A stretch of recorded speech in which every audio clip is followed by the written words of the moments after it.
Hi everybody. Today I'm taking another look at Battle Chess by Interplay from 1988. Recently I've been playing a lot of old school video games right off the Internet Archive. It's a great online resource. On it you can find PDFs for long forgotten role-playing games, instruction sheets for games, board games and comic book scans, everything. Anyway, Battle Chess was a great video game back in the day that I remember. I played it as a kid when it was new on the Commodore Amiga home computer. Eventually it came to be available on everything: DOS, Atari ST, even the legacy compact black and white Macintosh. Although I still say the Amiga was probably the best port for it. So why was it so appealing? Well, it was chess, but with fighting animations, comical graphics, music action. By the way, with top-notch sound effects and visuals. This whole concept was original at the time, and I even distinctly remember just seeing a title screen on a demo Amiga in a computer store when it first came out, and I was blown away because I'd never seen the 16-bit capability before. I remember they said the Amiga could run something like 4,000 colors versus a handful the C64 had. Where I was from, the Commodore 64 was the thing. It was what the cool kids had, and then to see that jump up in graphics and sound on the Amiga 500 for the first time, it's just so impressive to say the least. Anyway, Battle Chess was good enough that you didn't even need to be a chess enthusiast to enjoy it. You could just mess around with it, play it casually, and have a good time, opposed or against a computer. And I know I wasn't the only one who was fascinated by it because it ended up being very commercially successful. It spawned many spin-offs. Eventually it came out with Chinese chess, Star Wars, Terminator, some sci-fi 3000 version, different themes. Yet everyone seemed to have the original at some point, although not everyone bought their copy thanks to the whole software pirating subculture that emerged parallel to the personal computer revolution. It's a whole nother story or topic for another day. Not surprisingly, because of the timeless appeal of chess, way more. Oh, there's the title screen right there. Way more recently, there's still interest in this style of game. There's enhanced version of Battle Chess, but you really need a CD-ROM set up to get the audio. And now they even have a more modern version that looks kind of like Virtua Fighter. As the years go by, still revisit the old original. It's a classic with its pixel art, what I consider to be a comfort game because it somehow stirs up memories of simpler times. And so with Battle Chess, over the years, I think I've found what might be the best way to play, especially if you want to go against the computer. And this is what I'd mainly like to share with you today. But like a lot of my videos, this is going to be more like a conversation as opposed to a high-level chess master how-to step-by-step instructional video. On my best day, I'm mid-level on my own. Sometimes not even. At least I'm able to apply and absorb some expert tips and strategies that other people have come up with. So what follows is a quick playthrough and strategy discussion, and it's one where I edit out the computer thinking time between turns, and there is a reason why I did this. There's a bit more to it than just saving video runtime, and so I will explain. So first of all, there are 9 difficulty levels on Battle Chess, and I recommend not using any of them. Instead, go for the custom time limit option. Just go with the computer think time of 1 minute in the field. And here's why. And I know what you're thinking. If you limit the computer this way, you will just cripple the AI. The algorithm won't work properly. And that's not what I've seen. What I have seen is this. So if you crank the difficulty setting up to 9, you can expect insufferable, ridiculous amounts of downtime between turns, waiting for the computer to think and move. And I'm talking up to 5 minutes sometimes. So long you might think the game is crashed or locked up. And this can happen when the optimal move is obvious even to a novice human player. Now you can't force moves at any time, and you will wind up doing this every turn eventually on the higher levels, or not, but you'll drive yourself crazy waiting if you don't. And keep in mind, even if you set a 1 minute or 2 minute max time, it's not long before the computer runs over the set limit by a full minute or two, and then you're back to force move, force move, force move, and still it won't move immediately, especially if the computer finds itself in a tight spot. So yeah, I say ultimately, the higher levels are too slow to realistically play out.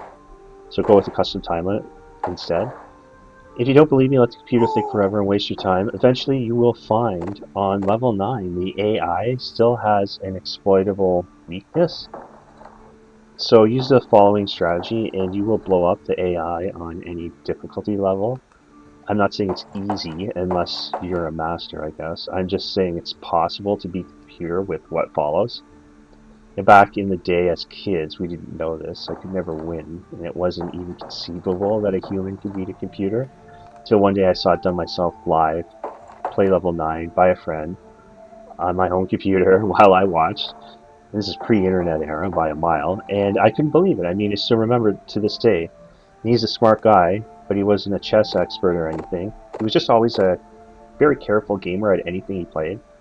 He was also a math wizard, so I'm not sure how that directly applied to chess, but I saw him beat the computer. And he did have the right attitude, which was rare to see in person. And what I mean is to be able to beat a computer at chess, I'm not the only one who says this, you must first believe that you can win, which is very important. And he did. He had that confidence. His attitude was, some other guy programmed this, and he's just a guy, and he can't fool me. Nowadays, it's basically impossible to beat the best program. It wasn't the case back then. If you notice here, I accidentally edited out the queen's move, the walk up, so it looks like I actually moved twice, but I didn't. There you can see it right there. Now, give the computer 60 seconds to think, and everything you try will be met with the perfect counter move until eventually you make one mistake and it's all over. But with Battle Chess, the AI's Achilles heel, in my opinion, is that it allows the player advantages in pawn development. So instead of immediately countering an impending pawn storm on one side of the board with its own pawn architecture, the computer tends to want to dink around with its knights and queen when it has better options, and I used to play like this too. But if you know chess well, you'll see, in this game I also make mistakes, a lot of them, especially mid to late game. But it doesn't matter because, like this problem the computer has with being aggressive with its pawns is exploitable no matter like what difficulty setting you use, as I said before. So switch to kind of like play-by-play, more play-by-play action. I've already taken his knight because he ran it into a dead end on the right side of the board there. And that was just, through an advantage of like moving my pawns.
And then you see another fork situation here. Because he, instead of setting up something, he's farting around with these power pieces, knights and bishops and his queen, and eventually they get cornered if you use pawns aggressively. I'm not sure that, I could have taken the bishop there. One thing I noticed, which is pretty funny, is the pawns are dirty fighters in this game, right? Like they slam the other pawns toes or square the knights in the balls. I like the queen. She's like a true magician with her disintegration spells. Another thing which is pretty interesting about this game is the only other platform that had significant differences with like the animations and stuff was the legacy Mac Compact black and white computers, and they had really funny like differences. It's racier, I think, animation, maybe less politically correct. For example, the bishops, I remember, they're not like stick fighters. They use divine magic a lot, these really funny spells. So you see here, like the bishop using his knife staff. These guys really made me laugh when I first saw them. But yeah, in the Mac version, I remember, I think it is when he fights the knight, he like says this prayer thing. It says like the glory of God or something like that. It actually says that, and then like a storm cloud appears over the knight, and he gets zapped with a stick of lightning. Another one, I think my favorite one though, animation from that version is like the rook will bash the bishops into hell through the floorboard, and a puff of smoke rises from the crater. And then like the little devil pops his head up and laughs and then disappears. It's got stuff like that. And I guess like another thing that's not so politically correct, if the queens fight each other, they like transform into two cats, and then they have like this Tasmanian devil like hairball like cloud cat fight, and you hear that stuff. So maybe I should do a playthrough of that someday if there's interest in this video. Anyway, you see at this point, I have like a advantage in power pieces, and then so all this part of the like game I remember was just to trap this queen. Like just once you have like a one power piece advantage, I mean really like it's acceptable just to sack all of your pieces in exchanges as long as you can maintain that advantage late game, which is like my weakest element of chess. I have a hard time wrapping my head around doing that. But and you'll see the mistakes I made here. There's many, even though the computer's like kind of in trouble already, I would say. And it's funny too. I don't know if you've noticed this. Is like when you're playing chess and you're in the game, you don't see a lot of your mistakes. But it's so weird. If you're watching a game over someone else's shoulder, you're able to like see everything, it seems. And it's kind of like this when you watch the replay. Like, oh, should have done this move, should have done that move. But the computer in Battle Chess was always good enough on any level, though, to really punish glaring mistakes, like glaring ones. And this is the part where, yeah, I basically forked the queen. She has to take the bishop. And then once you have a queen and the computer doesn't, or any opponent doesn't, then it's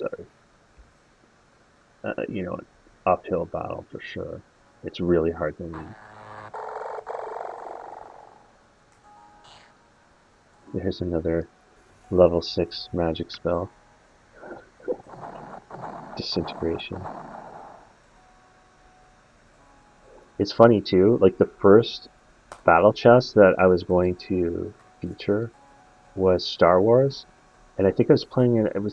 It's either on the Genesis or the PlayStation. It's a good platform for it, and it does something that really, really bothers me. It's a good game, except for this one thing. It has really funny animations. It has 5 levels of difficulty. Like think the first one is Stormtrooper, and then I'm not sure what the middle one was. I was at the middle level, and I could beat the middle level.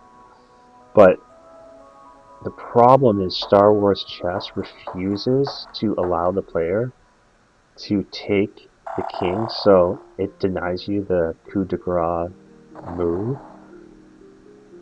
Instead, it offers you to surrender like 2 to 3 moves before like the end of the game, and if you decline, the game will just end anyway. It'll show, if you're playing the Rebels, it'll just show you an animation of the Death Star blowing up. You never get to kill Darth Vader if you're playing the computer because it'll quit on you.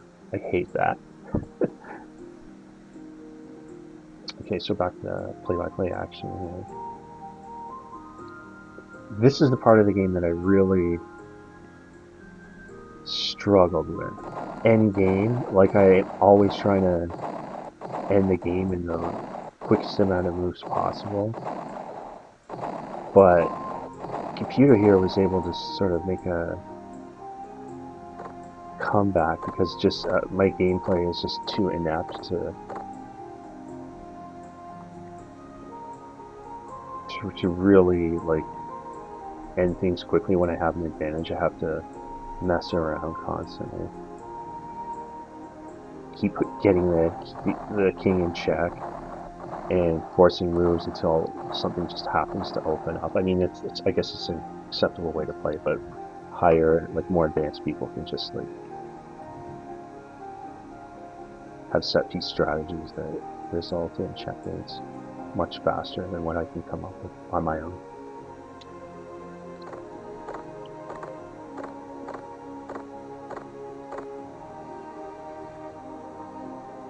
Yeah, so I just use the pawns here. But with 2 rooks and 2 bishops, I found the computer was still pesky and able to force moves and make threatening moves and momentarily seize initiative and stuff like that. That should probably never happen with the arrangement of pieces I had on the board. I should have been able to just like hammer him and finish the game quickly, but I just couldn't come up with anything because, you know, he'd do stuff like that. Put the rook in jeopardy, so you have to move it.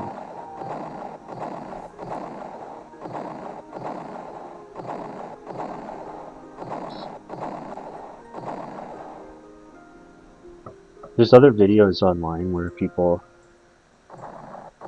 play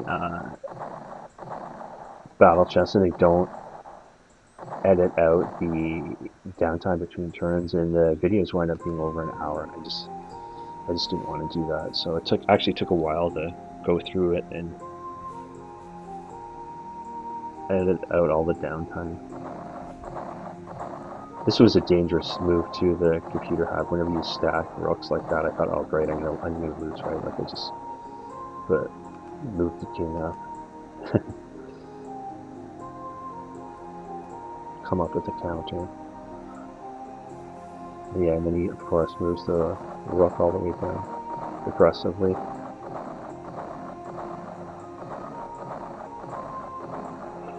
So it basically forces me to move the queen, and then you can either take the bishop there or retreat.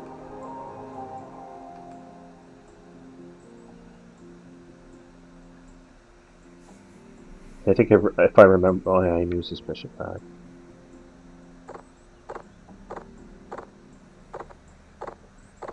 All of these like older computer chess programs, like in the 80s too, if you get them in horrible dilemmas, they will tilt and just do like stupid moves. Like I've seen Star Wars chess do that, like on a high level. I think maybe the program or algorithm senses it can't do anything. Like I saw it one time just move the queen into the corner of the board and leave it there. And just let me take it. You know, it starts to become unglued. And you'll see this here too. I think it's actually comes fairly quickly here. Once I figure out all I need to do is like move my queen up to another space basically.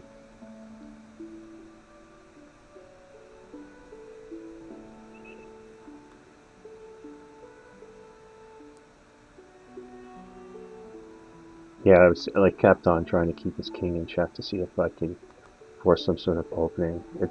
Such a cheesy, embarrassingly ineffective strategy compared to what other people can come up with, but it still works here. You just keep on doing it like this.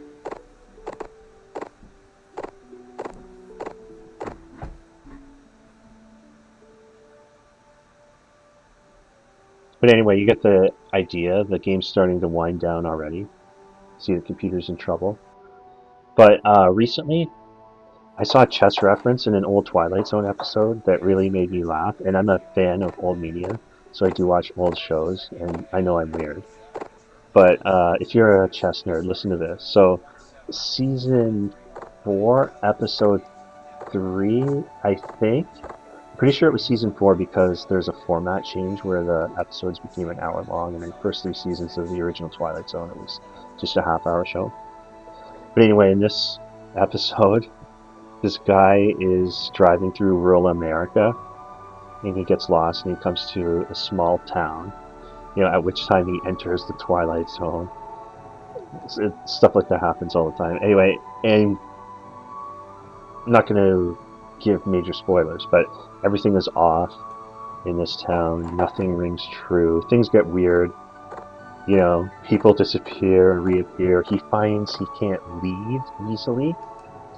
And there are a couple of star actors in this episode too you'll recognize. It's got the bad guy who runs a planet that wages wars with computers from the original Star Trek series. It's got Scotty from the original Star Trek. James Doohan. It's got the preacher from Little House on the Prairie, I think. But most importantly, okay, it's got this lady, and this is the only lady in town, in fact, and it just so happens that she's stunningly beautiful. It's like she's got pretty freckles, these glowing, bright blue eyes, and she seems to immediately fall in love with the main character, who looks a lot older than her. So that's like whatever. Guy like him, girl like her, never happened. Anyway, she uses a pickup line on him that basically symbolizes the precise moment the Twilight Zone TV show jumped the shark.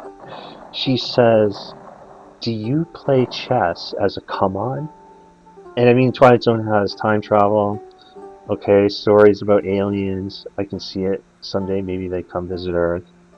Ventriloquist dummies coming to life and taking over. All more believable than a woman like that interested in a chess date with a nerd. Crazy fantasy, even for science fiction. But you gotta love Rod Serling's writing, because he knew what he was doing. And I know what you're saying. Yeah, there's plenty of women that play chess. Yeah, but they typically don't look like this and throw themselves at your feet to get a game in. I learned chess too, so who knows, one day I might get warped into the fifth dimension, but it might make me more attractive to a woman like Natalie Trundy. What do you guys think? That's the hope anyway. I'm just joking. Anyway,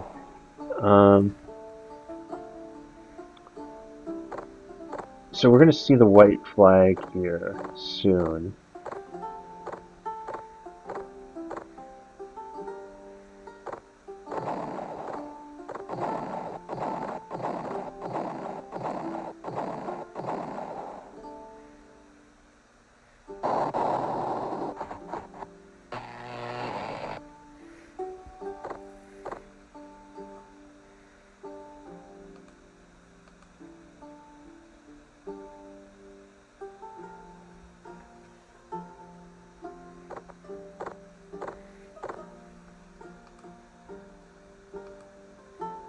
The computer will, well, I'm not sure I would have done this if I was a computer, but it just takes the bishop, flattens him out with the punch.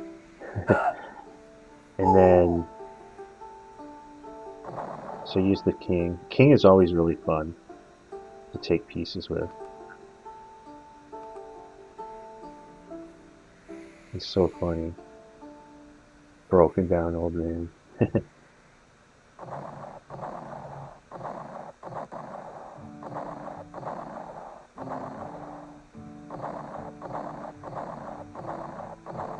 King's basically an evoker because he's got journeyman level magic, transmutation, shrink.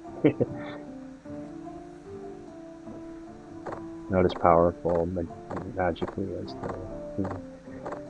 And that was a good move by the computer. Like there are things I didn't even see in that. Like it was a good setup move because it opened up the bishop to take my last rook.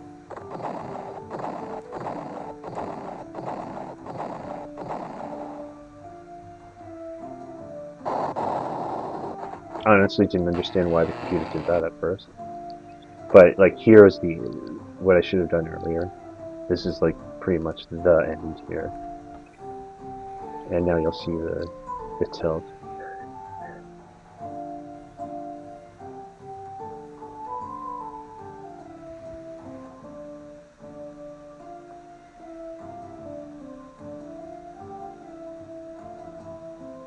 It comes right here.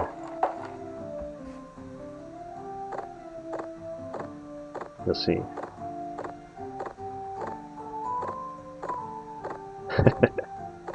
Yeah, so that's symbolizes the end. But still, I struggled for like another 5 minutes just trying to set up a checkmate situation. This is a good spell here. Turns the bishop into a skeleton.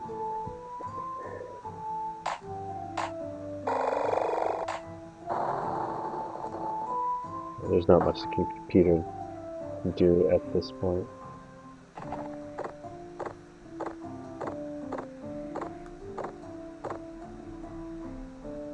Feel free to join in the comment section too, if you have any good memories of playing Battle Chess. And if you knew people who could beat it like back in the day.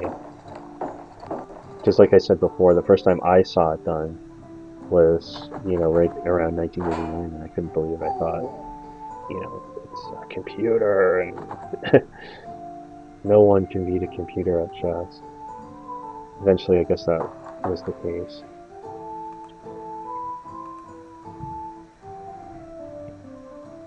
It's amazing too, like even if you throw wait time with edits, the end game here can kind of seem tedious because like you know who's going to win at this point, but I'm just not good enough to execute the end game in the most effective way, like a true chess master would.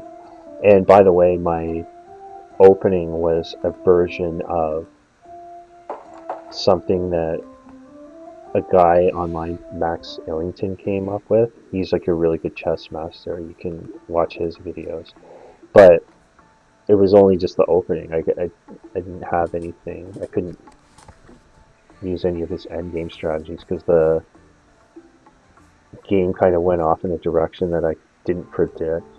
As soon as the computer took one of my pawns to start the sequence, and the first pieces that came off the board kind of threw my original plan for a loop.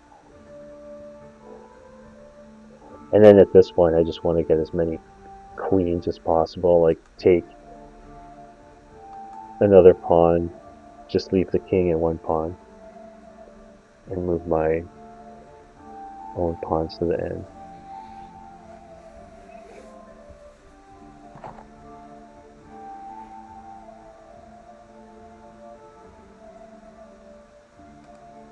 So yeah, you have unlimited options at this point. Another queen.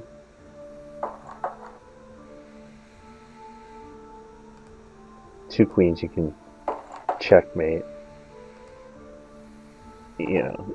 easily, but I don't know why I felt the need to get three. I just wanted to see what three looked like on the table.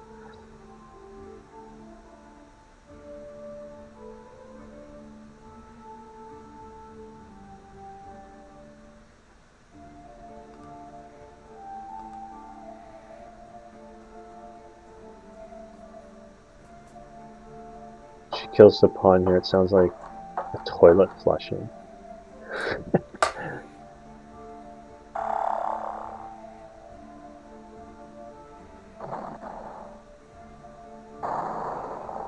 I think my favorite animation of all, though, in this version of Battle Chess is when the king takes the bishop, he pulls a gun on him. That was unexpected. I remember that really made me laugh when I first saw it.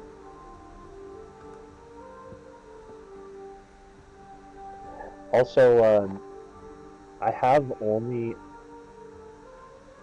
played the only other battle chess. No, I played Chinese chess, but I don't know the game very well. I played it opposed with a guy who did know the rules better, and he just lumped me.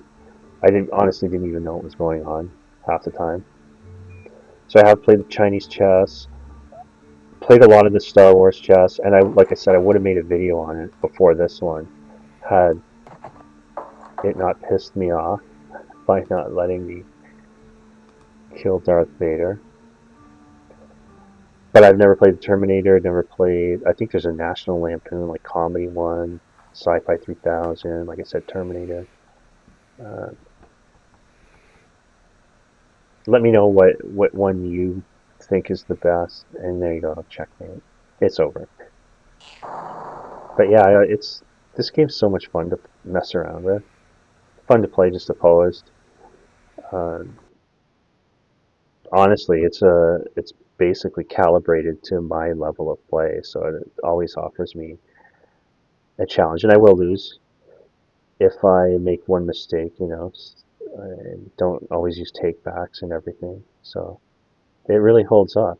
Really impressive game, still even today. Thanks for watching.